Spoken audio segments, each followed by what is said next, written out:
નમસ્કાર વિદ્યાર્થી મિત્રો, લિબર્ટી સ્કૂલના ઓનલાઈન ક્લાસમાં આપનું સ્વાગત છે. વિદ્યાર્થી મિત્રો, આપણે આગળના લેક્ચરમાં ધોરણ 8 ચતુષ્કોણની સમજના અંદર સ્વાધ્યાય પૂરું કર્યું. આ ચતુષ્કોણ છે એટલે આપણે ઘણા બધા ચતુષ્કોણો વિશે સમજવાનું છે. શરૂઆત કરી વિદ્યાર્થી મિત્રો સમ લંબ ચતુષ્કોણ. સમ એટલે સમાંતર, લંબ એટલે લાંબો. ચતુષ્કોણ વિશે આપણે માહિતી મેળવી છે. એ કેવા પ્રકારે હોય, એમાં શું હોય, કેવી બાજુઓ હોય, કેવી બાજુ ન હોય, એની સંપૂર્ણ વિગતવાર માહિતી આપણે મેળવીશું. વિદ્યાર્થી મિત્રો ધ્યાનપૂર્વક સમજજો. પહેલું લઈશું આપણે સમલંબ ચતુષ્કોણ. સમલંબ ચતુષ્કોણ કેવા પ્રકારનું હોય એના વિશે વિદ્યાર્થી મિત્રો આપણે માહિતી લઈએ. આપણે સમલંબ ચતુષ્કોણની પહેલા આકૃતિ સમજી લઈએ કેવો હોય.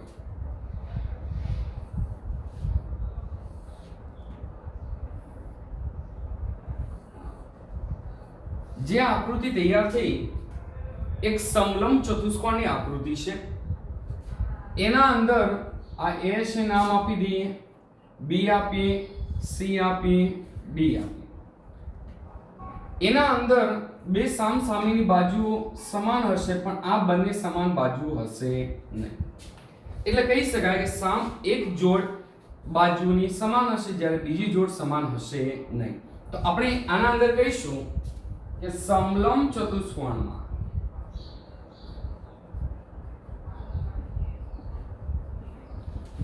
એક જોડ સામસામેની બાજુઓની જોડ સમાન હશે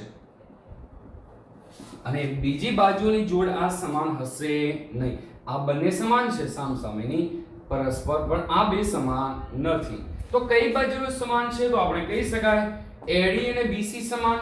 તો AD બરાબર BC. બીજી વાત કરીશું કે બીજી એક જોડ સામસામેની સમાન હશે નહીં. બીજી એક જોડ સામસામેની સમાન હશે નહીં. કઈ જોડ સમાન ન હોય કે સાહેબ AB અને CD સમાન હશે નહીં. તો AB not is equal to CD અથવા DC પણ તમે કહી શકો. CD કહેવો તો CD કહી દો, રાઈટ. તો આ એક ચતુષ્કોણ થયો. એ કેવું છે? સમલંબ ચતુષ્કોણ. એના આકૃતિ વિશે તમે સમજ્યા, રાઈટ વિદ્યાર્થી મિત્રો? તમને ખ્યાલ પણ આવી ગયો કે સામસામેની એક જોડ સમાન પણ બીજી સામસામેની જોડ સમાન હશે નહીં. વિદ્યાર્થી મિત્રો આ સમલંબ ચતુષ્કોણ સમજ્યા. હવે આપણે બીજા ચતુષ્કોણ પર જઈશું.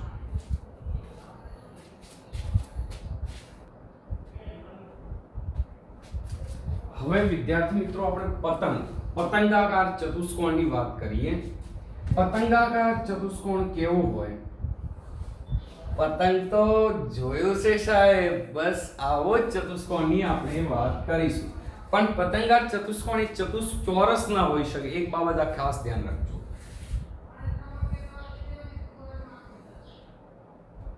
આનું નામ A B C D. આમાં કેટલી બાજુ હોય સાહેબ? ગણી લઈએ. 1 2 3 અને 4 બાજુ હોય. તો આપણે અહીંયા લખીશું પતંગાકાર ચતુષ્કોણમાં 4 બાજુઓ હોય જેના અંદર પાસની બે જોડ સમાન અને બીજી બે જોડ સમાન હોય. પાસની કઈ? AB અને AD સમાન, BC અને CD સમાન. તો આપણે એમાં લખીશું તેમાં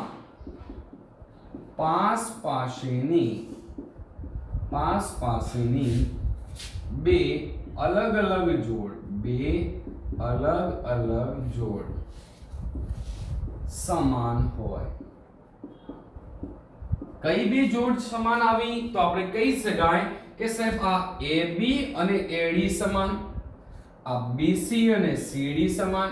તો લખી શકાય AB અને AD કેવી સમાન? તો આપણે લખીશું AB બરાબર AD. અને બીજી લખીશું BC અને CD સમાન, BC બરાબર CD, રાઈટ। આપણે કીધું કે પતંગાકાર ચતુષ્કોણમાં 4 બાજુ હોય જેના અંદર પાસ પાસેની બે અલગ અલગ જોડ સમાન હોય, પરંતુ એને ચતુષ્કોણને ચોરસ કહી શકાય નહીં। તો આપણે લખી દઈએ પતંગાકાર ચતુષ્કોણ એ ચોરસ નથી, રાઈટ। એમાં પૂછે ખૂણા કેટલા, કે સાહેબ 4 ખૂણાઓ, કયા? ABCD। તો આપણે લખી દઈએ તેમાં 4 ખૂણાઓ મળે,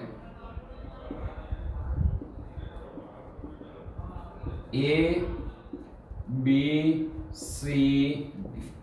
એના અંદર 4 બાજુઓ મળે, AB BC CD AD।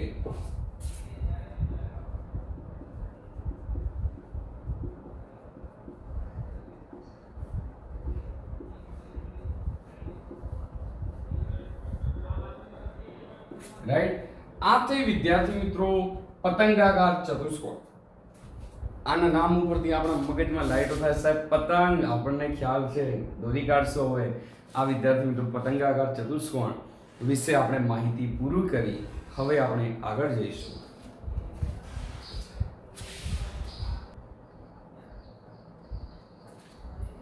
હવે વિદ્યાર્થી મિત્રો આપણે ત્રીજા ચતુષ્કોણની વાત કરશું, સમાંતર બાજુ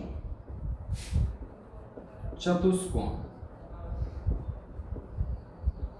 સમાંતર બાજુ ચતુષ્કોણની વાત કરવાની છે। સમાંતર બાજુ ચતુષ્કોણ કોને કહેવું? તો વિદ્યાર્થી મિત્રો જોજો, સમજજો તો વધુ ખ્યાલ આવશે।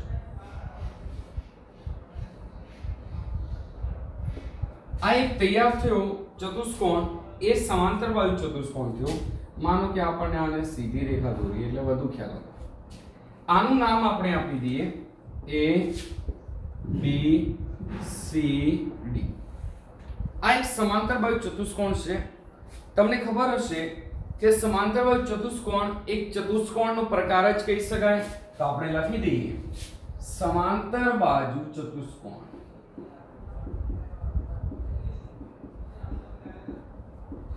એ એક ચતુષ્કોણ છે। બીજું શું કે તેમાં સામસામેની સમાંતર રેખાઓ હોય। કેવી રેખાઓ હોય? સામસામેની સમાંતર રેખાઓ। તો લખીએ તેમાં સામસામેની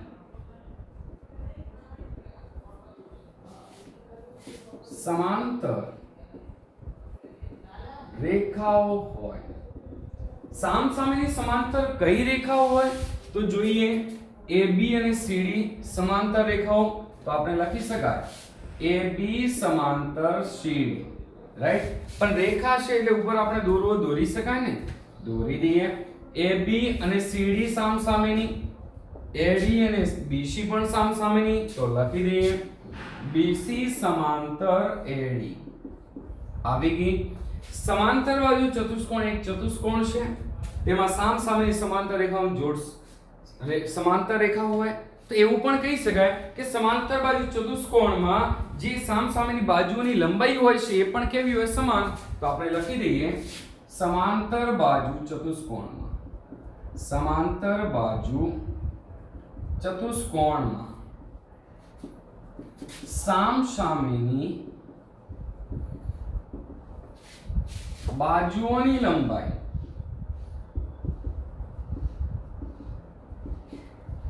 સમાન હોય છે। તો કહી શકાય AB ને સામેની બાજુ કઈ CD બંને સમાન। લખી દઈએ AB બરાબર CD। BC ને સમાંતર AD, તો લખી શકો BC બરાબર AD। હવે શું? તો બીજું કહેવાય કે સાહેબ અહીંયા સામસામેની જોડ થઈ, તો એવું કહી શકાય કે સમાંતર બાજુ ચતુષ્કોણમાં એના અંગો વિશે આપણે થોડીક માહિતી મેળવી દઈએ। અંગો એમાં ખૂણા કેટલા? કે સાહેબ 1 2 3 અને 4। બાજુ કેટલી? 1 2 3 અને 4 લખી દઈએ।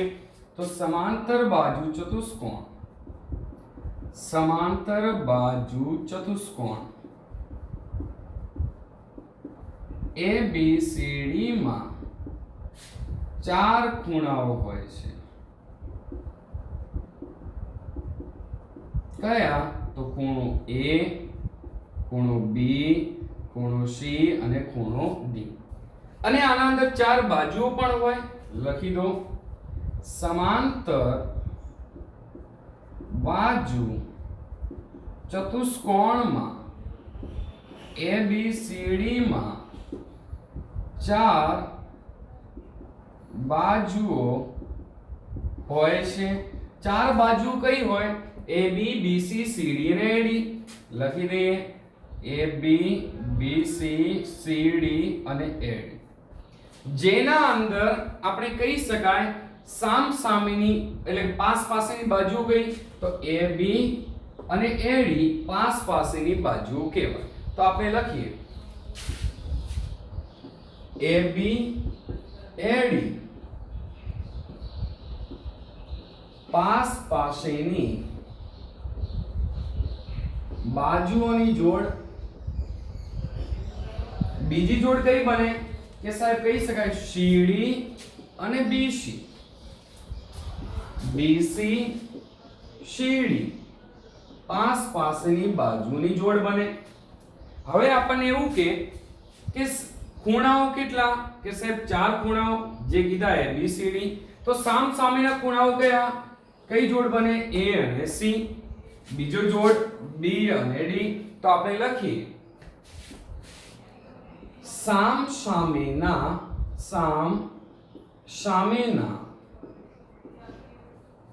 ખૂણાઓની જોડ કહી શકાય કઈ?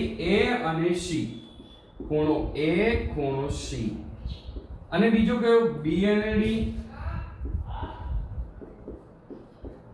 આથી સામ સામેના ખૂણાઓની જોડ.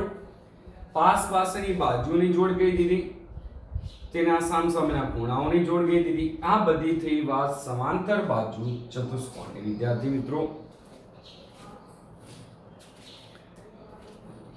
આ સાથે વિદ્યાર્થી મિત્રો આપણે આ લેક્ચર અહીંયા પૂરું કરીશું.